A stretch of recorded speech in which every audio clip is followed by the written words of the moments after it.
Here's how to rank higher in Pinterest search results. First, treat your profile like a search engine.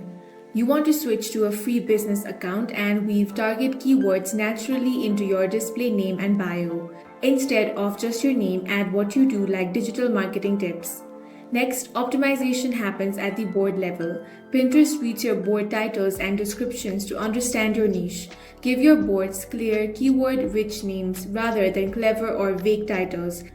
And write 2-sentence description packed with search terms for every board you create. Finally, you want to nail your pin copy.